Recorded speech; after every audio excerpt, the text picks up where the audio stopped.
an assassination attempt on former President Donald Trump. Trump was taken away by Secret Service at a rally in Butler, Pennsylvania after a bullet hit his right ear. KOMO News is bringing you team coverage tonight. KOMO's Paul Rivera and Karina Vargas standing by for us. We also have senior reporter Chris Daniels here in studio with us. After shots were fired, blood streamed down the former president's right ear and face as he was rushed off the stage by security. President Trump confirmed in a statement he was shot in the right ear. We are told by his campaign he is doing fine. Right now, the shooter and one spectator we know are confirmed dead. 2 spectators are in critical condition. That is according to the U.S. Secret Service. Witnesses described a loud series of explosions and loud bangs. Secret Service agents immediately rushed and surrounded Trump as he ducked behind the podium. He was helped back up, and you could see the blood on his ear and face. He yelled to the crowd and pumped his fist when he stood up. He was quickly whisked away in his motorcade. In a post on social media, the former president thanked the security service and law enforcement and offered condolences for the spectator killed and others injured. And again, here's a look at the video of former President Trump at that moment, at that rally in western Pennsylvania. Take a listen. Take a look at what happened.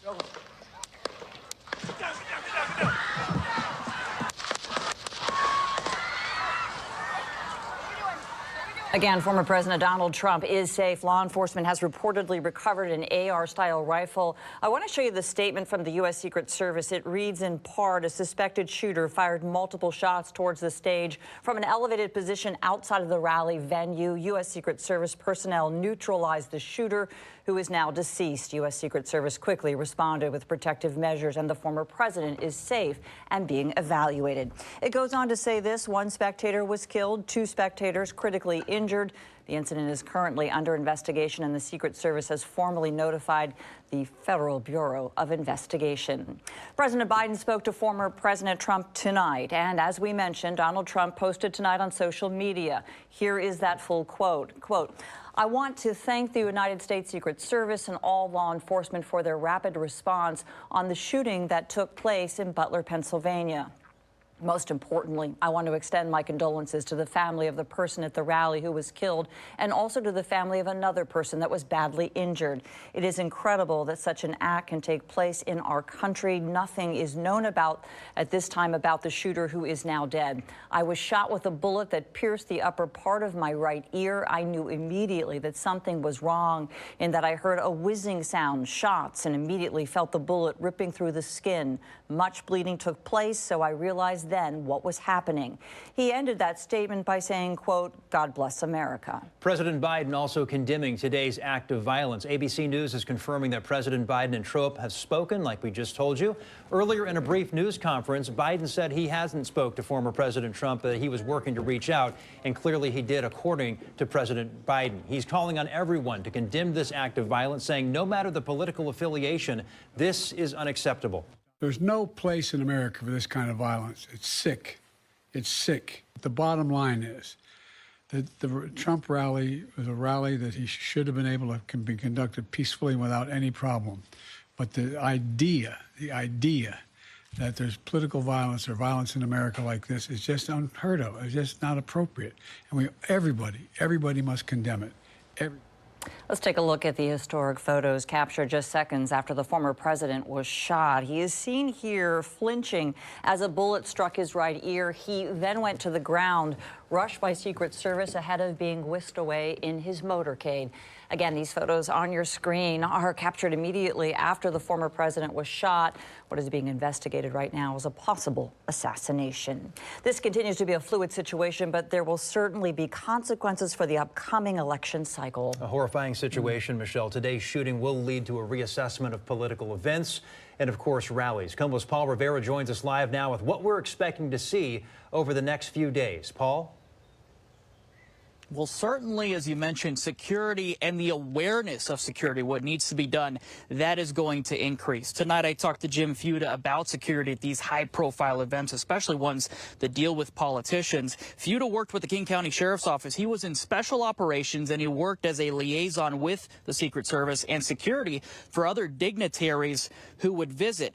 So what exactly happened here with the security protocols in place at the rally? Fuda said, without knowing all the details, it is early. Right now, it's hard to say.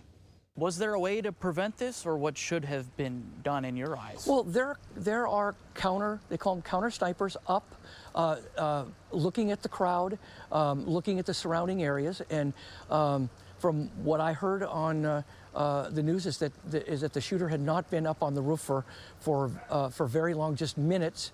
Should he have been spotted? I don't know. I'm not going to Monday night quarterback that, because I wasn't there, and the investigation is nowhere near as complete. And moving forward, so what happens now with security at these high-profile events? Fuda said that is going to escalate. That includes security conversations and protocols at the Republican National Convention. That starts Monday. Fuda said the conversations are already happening even with our own law enforcement here in Washington state. What would law enforcement do here in a similar situation? That is the question they are asking themselves. The King County Sheriff's Office told us today that this is all under consideration and they will respond to our local events as necessary. WSP adds they are maintaining their focus and their readiness. Fuda said it is sad that it has all gotten to this point. He said this is a moment where people need to come together. We'll send it back to you in the studio. Thank you, Paul. Please continue to keep us posted. We are getting dozens and dozens of reactions from political leaders here in Washington and all across the country. In a tweet, Vice President Kamala Harris says, quote, "Doug and I are relieved that he is not seriously injured. We are praying for him, his family, and all those who have been injured and impacted by this senseless shooting." We are hearing from multiple members of Washington's congressional delegation tonight. Certainly a concerning situation. As has the head of state GOP and candidate for governor. KOMO senior reporter Chris Daniels has been talking with local political leaders about this. Joins us live in the studio with more. Chris? Yeah, Preston, Washington State's Democratic Party Chair Chassie Conrad said in short that the party condemns political violence and that violence has no place in our democracy. The state's Republican Party Chair told me he was at a Milwaukee Brewers game preparing for the RNC when he received word about the shooting. And Washington gubernatorial candidate Dave Reichert was on his way to a fundraiser. I spoke with them both in the last hour. So, really shock, and maybe not even shock, Chris. I think it's more like dread. I mean, some of us who are in the Republican Party, who are supporters of Trump, we've been dreading this because the rhetoric that's directed at the man is so vitriolic. You know, the people who dislike him, who oppose him, they really hate him, and their rhetoric is so angry and hateful and personal. And I think where we need to be as Americans is just to understand, look, that we are a free country, and each and every one of us has that freedom to think and say the things that that we believe without having fear of being harmed in any way. And I think that what we need to do is get back to respecting each other's opinion, being able to understand that we have the right to express those opinions and respect each other. Walsh told me some events scheduled tonight in Milwaukee were canceled, but everything is scheduled as usual for Sunday and the first night of the convention on Monday, all still happening as planned. Preston? Chris, one of the questions already is the security at that rally in Pennsylvania this afternoon and how someone could access a roof so close to a political event and so close to where former President Trump was speaking. Did either of them say anything about that? Yeah, I did pose the question to both of them, Preston. Walsh told me this was a Trump campaign event. That was a question for those organizers. But Reichert told me he has questions about how that was able to happen. I think a lot of people know he is a longtime law enforcement veteran, a former congressman, a former sheriff. He told me he, quote, always has his head on a swivel. KOMO senior reporter Chris Daniels, thanks so much. Many witnesses said they heard popping sounds and many thought fireworks were going off, but quickly realized what was happening when former President Trump and others on stage behind him ducked for cover. CNN spoke with one man covered in blood who helped one of the bystanders who got shot. All we know was shots were fired, and then I jumped over the barrier and put my hand on the guy's head that was profusely bleeding. Who was it? Do you know? It's a stranger. This is not Trump, though. This is another person. Yeah. So Trump's not here. And it was, you said he got hit on his head? Yeah. Did you see, were you in the vicinity of where Trump was? I was on the side. I was a special guest. Elmore described the shooting as complete pandemonium, but noted that SWAT jumped in quickly to respond to rally-goers. We are getting some local reaction from voters right here in Washington. KOMO's Karina Vargas has been talking with people. Karina, what are people telling you right now? No, Preston, it's all everyone is talking about. Many are still in just complete shock after hearing about the shooting at former President Trump's rally. Now, many are telling me that this kind of behavior is unacceptable and that violence should never be the answer. Now, many are also expressing that they are glad that the former president is expected to be okay. And many say that this is also just an eye-opener about just how divided the country is. Now, several still speaking out about gun violence and gun safety and how accessible guns are. Now take a listen at what one of them had to say. You don't see these things happening these days anymore. You know, it's not like it's back in the 60s or 70s. It's, with all the security protocols going on these days, it's very surprising to see something like that happen. Now, we also asked the question about whether this will affect how people are going to vote for in November. Many are saying that it's not going to change the way that they're voting, but their main concern is just the safety when they head out to the polls. For now, reporting in Edmonds, Karina Vargas, KOMO News. Thank you, Karina. The suspect was shot dead by Secret Service, but only after getting off several shots from a rooftop 200 to 300 feet away. They say about 8 shots were fired. The Associated Press says an AR-style rifle was recovered at that scene. One rally-goer was killed and 2 were seriously hurt. 2 of those people are in critical condition as we speak. And we're continuing our breaking news coverage now after former President Donald Trump was shot at a rally in western Pennsylvania in an assassination attempt. In a social media post on Truth Social, Trump said he was shot in the upper part of his right ear. The former president also said he could hear a bullet whizzing by. He was swarmed by Secret Service and then rushed off stage after a series of pops. You can see Trump flinch and then go down to the ground. This was at the start of the rally in Butler County in Butler, PA tonight. The Secret Service says Trump is safe and under protective measures. A spokesperson says that Trump is, quote, fine, and referred to the incident as a, quote, heinous act. ABC News reports a source says the shooter allegedly fired as many as 8 rounds from an AR-15 from the rooftop of a building just outside and adjacent to the venue, maybe 200-300 feet away. The Butler County DA told ABC News the shooter and a bystander died and that a second bystander was hurt. We now know there are 2 bystanders in critical condition right now. This just a day before the Republican National Convention is set to begin in Milwaukee. Let's look now at that terrifying moment that was captured on camera. Take a look at what happened.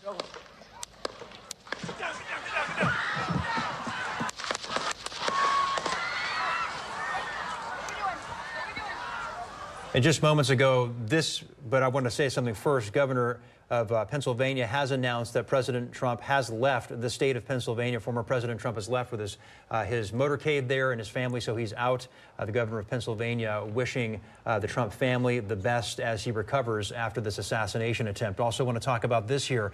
Independent candidate for president Robert F. Kennedy Jr. making a statement on X, writing, "Now is the time for every American who loves our country to step back from the division, renounce all violence, and unite in prayer for President Trump and his family." We are following an assassination attempt on former President Donald Trump. It happened around 3:15 our time at a Trump rally in western Pennsylvania. The former president was whisked away by the Secret Service. He confirmed on social media tonight that he was shot in the upper part of his right ear. What a moment. One witness there says they heard, quote, a series of loud explosions and loud bangs before Secret Service agents rushed toward former President Trump. Trump fell to the ground injured. He was stood back up by security personnel and could see blood dripping down his face. He was shown yelling back out to the crowd when he stood up, pumping his fist in the air against security personnel, whisking him away quickly after hitting the ground. The former president's team is saying that he has thanked all security personnel at the scene and is, quote, okay. He has now left the state of Pennsylvania under Secret Service detail, according to the governor of Pennsylvania. Again, here is a look at the video of former President Trump at the rally. Take a look at what happened.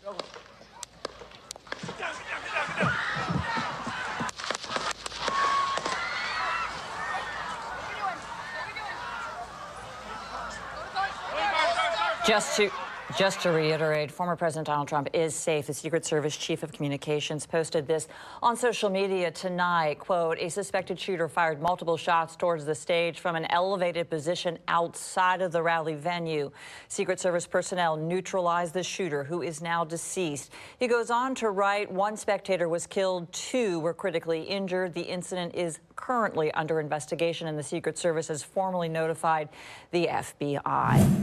For those of you just now joining us here on KOMO News, we continue to follow breaking news, a developing story, an assassination attempt on former President Donald Trump. It happened today. A bullet hit former President Trump in his right ear. Blood was seen trickling down his face and from his ear as he was ushered away quickly from that rally. The former president saying this, he is, quote, okay.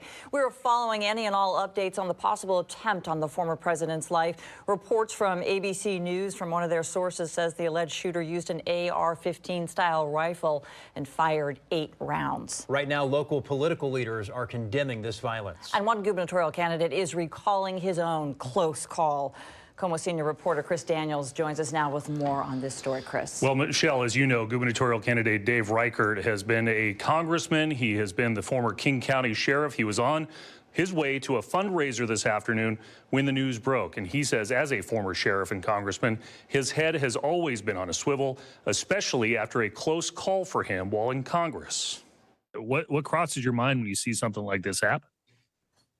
Yeah, the good thing is they did have their mags working. The suspect obviously wasn't able to get into the event proper, but was firing from outside. So I guess the security worked to some degree. They may have to re-examine their parameters there a little bit. I would do that. Secondly, as you saw, the Secret Service was immediately on top of the president. There was immediate aid to the victims. So the law enforcement part of that seemed to be working, and really appreciate the swift response of the Secret Service team. I have been in those situations, not fired upon as a member of Congress, but at an event in Washington, D.C., greeting people at the World War II Memorial. Fortunately for me, the Capitol Hill Police spotted somebody suspicious looking with a backpack standing in line to interview me, and removed him from line and found a weapon in his backpack and admitted to thinking about using it when he got close enough to me. So fortunate that didn't happen. And just a few moments ago, I spoke with Bob Ferguson, the Democrat, the Attorney General, who is also running for governor. I asked him if he had thought about making changes with his political rallies, and he told me, frankly, he has not thought about that, but that his family understands the risks with being on a stage in front of a crowd. I also asked him about political rhetoric, because Ferguson has talked at length about protecting Washington state from a future Trump administration. He told me in response that he has worked out his disagreements with the Trump administration in a courtroom, and he believes that's where those issues should be settled. Back to you. Chris, appreciate that. Thank you. Thousands have taken to social media today after today's attempted assassination, in particular X. In fact, so you can see on this heat map, just thousands still posting about it. And they're using the hashtag Trump, all of them condemning the attack. Earlier this afternoon, President Biden, among those reacting to the shooting today, he condemned the acts of violence. According to ABC News, President Trump and Biden have both spoken. President Biden and former President Trump speaking today on the phone is what we understand. In a press conference after the shooting, Biden called on everyone to condemn this act of violence, saying no matter what the political affiliation is, this is unacceptable. There's no place in America for this kind of violence. It's sick. It's sick. The bottom line is that the Trump rally was a rally that he should have been able to be conducted peacefully without any problem. But the idea that there's political violence or violence in America like this is just unheard of. It's just not appropriate. And everybody must condemn it. Everybody. Meantime, former President Barack Obama took to X after the shooting, writing, quote, there is absolutely no place for political violence in our democracy. Although we don't yet know exactly what happened, we should all be relieved that former President Trump wasn't seriously hurt and use this moment to recommit ourselves to civility and respect in our politics. Michelle and I are wishing him a quick recovery. Witnesses described the moments the shots rang out and the aftermath as complete pandemonium. Excuse me. They said that they just couldn't tell where the shots were coming from. CNN spoke with Dr. Joseph Min, who saw 2 rally-goers get hit by gunfire. You know, I knew it was gunfire, but I couldn't quite tell where it was coming from. It sounded like it was coming from behind the bleachers. And the man in the bleachers, kind of to the right of me in the bleachers, took a gunshot wound to the head, was killed. And another woman, I don't know exactly where she was in the bleachers. I think she was either behind me or to the right of me. She got around she got hit in the forearm and hand, it looked like. It was just complete pandemonium. Men says SWAT quickly jumped in to help people, and he helped carry the body of the dead rally-goer to a tent behind the bleachers. There's no doubt that today's shooting will lead to a reassessment of political events and rallies. That includes the Republican National Convention, which starts this week, with some events scheduled for tomorrow. KOMO's Paul Rivera joins us live now with what we can expect to see here in the next few days. Paul? Well, absolutely. Security and the awareness of security, that is going to increase following what happened here at the rally. We talked to Jim Fuda tonight about security at these high-profile events. Now, Fuda, he worked locally in the King County Sheriff's Office. He was in special operations, and he was a liaison with Secret Service and security for other dignitaries that would visit our area. So what exactly happened here with the security protocols that are in place? Fuda said it is early. Without knowing all of the details right now, it is hard to say. Was there a way to prevent this, or what should have been done in your eyes? Well, there are they call them counter snipers up, looking at the crowd, looking at the surrounding areas. And from what I heard on the news is that the shooter had not been up on the roof for very long, just minutes. Should he have been spotted? I don't know. I'm not going to Monday night quarterback that, because I wasn't there, and the investigation is nowhere near as complete. So let's go ahead and look ahead. Moving forward, what happens now with security at these high-profile events, especially ones with politicians? Fuda said that security will be escalated. That includes protocols at the Republican National Convention. That starts on Monday, goes through the week. Fuda said the conversations are already happening, even with our own local law enforcement here in Washington. What would law enforcement do here in a similar situation? The King County Sheriff's Office, they tell me this is all under consideration, and they'll respond to our local events as necessary. WSP adds they are maintaining their focus and readiness, and Fuda said this is certainly a moment where everybody needs to come together. From Seattle, we'll send it back to you. All right, thanks very much, Paul. I appreciate that. The New York Police Department increasing patrols around Trump Tower. Take a look. This is in New York City, of course, and doing that out of an abundance of caution after the former president was shot in the ear at his political rally in western Pennsylvania. Trump has since left Pennsylvania. The Secret Service says he is safe. And we have an update now. The FBI believes they have identified the shooting suspect. They are not releasing the name, as they say it is a very sensitive point in this investigation. Early indication is that this is a lone wolf shooting, that assassination attempt on former President Trump, but the situation is fluid, and the investigators want to be absolutely certain that this person had no support and that no one knew what was coming. Our coverage on this historic attack on the former president continues here on KOMO TV throughout the evening, and throughout the next few days we'll be covering this closely, as well as online at KOMOnews.com. Stick with us for any updates and further developments tomorrow morning and tonight at 11 on KOMO News.